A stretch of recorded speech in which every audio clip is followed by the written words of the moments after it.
नमस्कार, जय हिंद, वंदे मातरम। स्वागत है आप सभी का gurus exam current affairs platform में।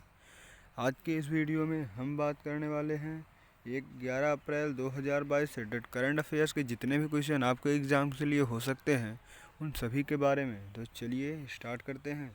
स्टार्ट करने से पहले अगर आप हमारे चैनल पर नए हैं तो चैनल को सब्सक्राइब करिए, बेल आइकन को भी प्रेस करिए डेली अपडेट्स के लिए। तो पहला प्रश्न ये रहा आपकी स्क्रीन पर। हाल ही में किस राज्य ने सरकारी स्कूलों में 9वीं से 12वीं तक की हिंदी एवं संस्कृत पुस्तकों में गीता सार पाठ्यक्रम शामिल करने की घोषणा कर दी है? तो आपको बता दें कि हाल ही में हिमाचल प्रदेश सरकार ने सरकारी स्कूलों में कक्षा 9वीं से 12वीं तक की हिंदी एवं संस्कृत पुस्तक में गीता सार पाठ्यक्रम शामिल करने की घोषणा कर दी है। अब बात हिमाचल प्रदेश की हो रही है तो हिमाचल प्रदेश के बारे में कुछ इम्पॉर्टेंट करंट अफेयर्स को जान लेते हैं। तो राज्य का पहला जैव विविधता पार्क मंडी में स्थापित किया, जो कहाँ है? तो ये हिमाचल प्रदेश में है। अपना कांगड़ा ऐप ये लॉन्च किया गया है, किसके कहाँ लॉन्च किया गया? तो ये हिमाचल प्रदेश में। 20वां विजय हजारे ट्रॉफी 2021-22 हिमाचल प्रदेश ने जीता है।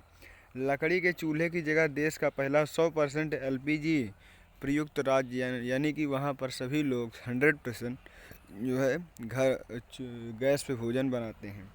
100% कोविड टीकाकरण करने वाला पहला राज्य हिमाचल प्रदेश। दालचीनी की संगठित खेती करने वाला पहला राज्य हिमाचल प्रदेश। भारतीय रिजर्व बैंक ने लगातार 11वीं बार रेपो रेट कितने प्रतिशत पर बरकरार रखा है? तो अब ये रेपो रेट क्या होता है? तो भारतीय रिजर्व बैंक बैंकों को जितने ब्याज दर पर लोन देता है, या यूँ कहें तो इसे समझ सकते हैं, उसी को रेपो रेट कहते हैं। अब इसके बारे में जानते हैं। तो भारतीय रिजर्व बैंक ने लगातार 11वीं बार रेपो रेट को 4% पर बरकरार रखा है। अब आरबीआई की बात हो रही है, यानी कि भारतीय रिजर्व बैंक। तो आरबीआई की स्थापना कब हुई थी? तो 1 अप्रैल 1935 को आरबीआई की स्थापना हुई। इसका आरबीआई का मुख्यालय कहाँ है?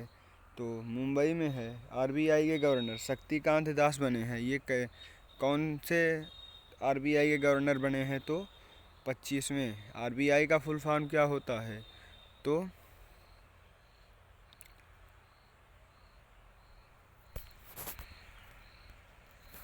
हाल ही में प्रकाशित पुस्तक not just a night watchman my innings with BCCI के लेखक कौन हैं?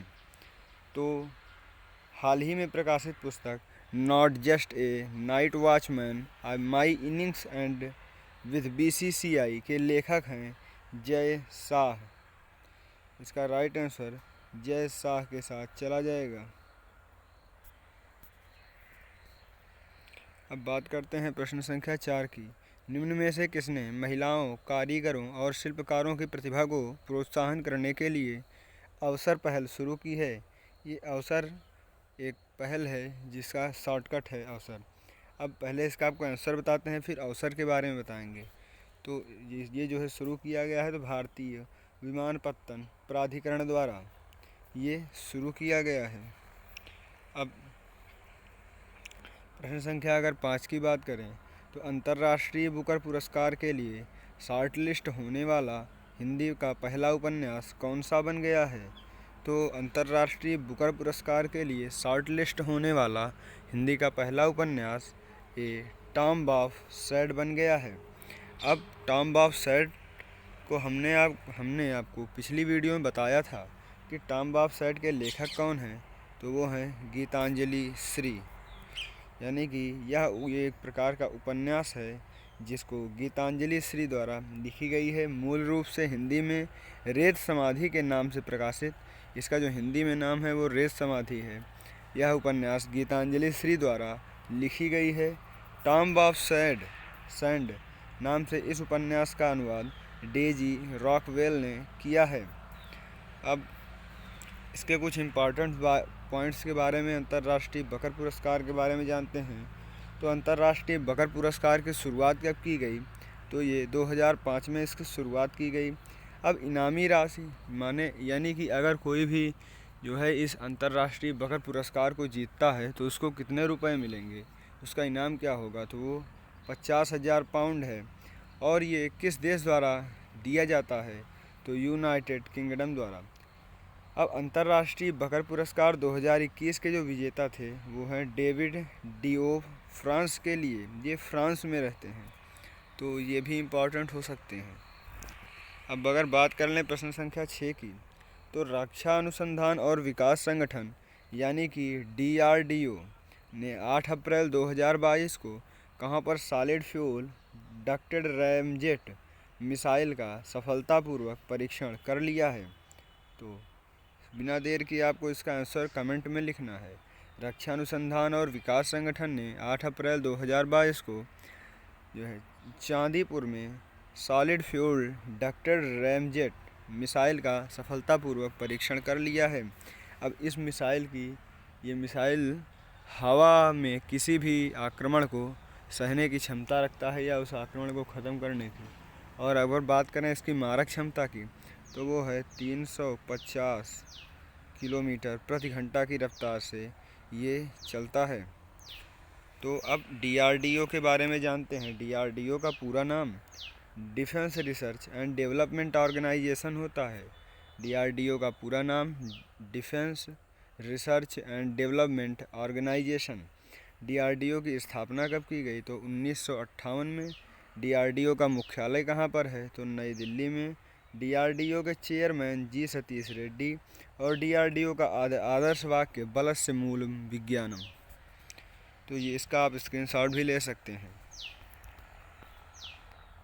अब बात करते हैं प्रश्न संख्या 7 की, तो निम्न में से किस फोटोग्राफर ने कमलूप्स रेजिडेंशियल स्कूल के लिए 2022 world press photo of the year पुरस्कार जीत लिया है, तो एम्बर ब्रेकेन ने नामक फोटोग्राफर ने कमलूप्स रेजिडेंशियल स्कूल के लिए 2022 world press photo of the year का पुरस्कार जीत लिया है।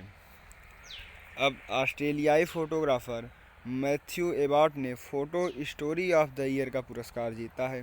और इन्होंने क्या जीता है, इसके जो हमने आपको प्रश्न में बताया, तो उन्होंने फ़ोटो ऑफ द ईयर का पुरस्कार जीता है और इन्होंने photo story of the year का पुरस्कार जीता है। इसका अंतर यही है। ब्राज़ील के लालो डी अल्मेडा ने लॉन्ग टर्म प्रोजेक्ट अवार्ड जीत लिया है।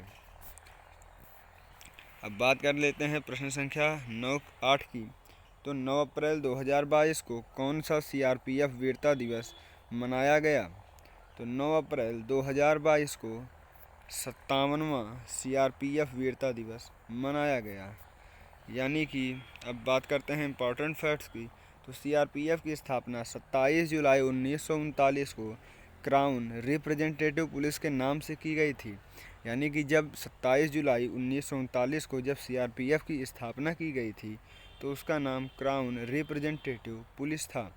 देश के प्रथम गृह मंत्री सरदार वल्लभ भाई पटेल ने 28 दिसंबर 1949 यानी कि CRPF की स्थापना के 10 साल बाद क्राउन रिप्रेजेंटेटिव पुलिस का नाम बदलकर केंद्रीय रिजर्व पुलिस बल यानी कि CRPF कर दिया था।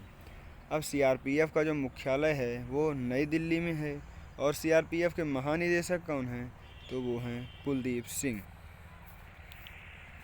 अब बात करते हैं प्रश्न संख्या 9 की, तो 7 अप्रैल 2022 को किस देश ने एक नया पृथ्वी अवलोकन उपग्रह यानी कि गाओफेन 303 को सफलतापूर्वक लॉन्च कर दिया, तो 7 अप्रैल 2022 को चीन ने एक नया पृथ्वी अवलोकन उपग्रह गाओफेन 303 को सफलतापूर्वक लॉन्च कर दिया है।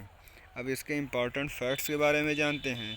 तो भारत और चीन के बीच जो अंतर्राष्ट्रीय सीमा रेखा है उसका नाम क्या है, तो ये मैकमोहन रेखा है। इसे अक्सर प्रतिभागी परीक्षाओं में पूछा जाता है। चीन अपनी सीमा भारत के 4 राज्यों उत्तराखंड, हिमाचल प्रदेश, सिक्किम और अरुणाचल प्रदेश से शेयर करता है। यानी कि भारत के 4 राज्यों की सीमा जिनमें उत्तराखंड, हिमाचल प्रदेश, सिक्किम और अरुणाचल प्रदेश ये आते हैं, वो जो है चीन से जुड़े हैं। अब चीन की यांगत्जे नदी एशिया महाद्वीप की सबसे बड़ी नदी है। अगर पूछा जाए कि एशिया महाद्वीप की सबसे बड़ी नदी कौन सी है, तो वो यांगत्जे नदी है, जो कहाँ की है, तो चीन की। हवांगहो नदी को चीन का शोक कहा जाता है, इसे पीली नदी भी कहा जाता है। शंघाई सहयोग संगठन और एशियन इंफ्रास्ट्रक्चर इन्वेस्टमेंट बैंक का मुख्यालय बीजिंग में स्थित है। तो दोस्तों, ये थी आज की हमारी कुछ इम्पोर्टेंट 11 अप्रैल 2022 से रिलेटेड करंट अफेयर्स, जिनके बारे में हम अध्ययन कर चुके हैं। तो आशा है आपको वीडियो अच्छी लगी होगी। वीडियो को लाइक कर दीजिए, चैनल को सब्सक्राइब कर दीजिए और वीडियो को शेयर कर दीजिए। इसी के साथ आज के लिए बस इतना ही। जय हिंद, जय भारत, धन्यवाद।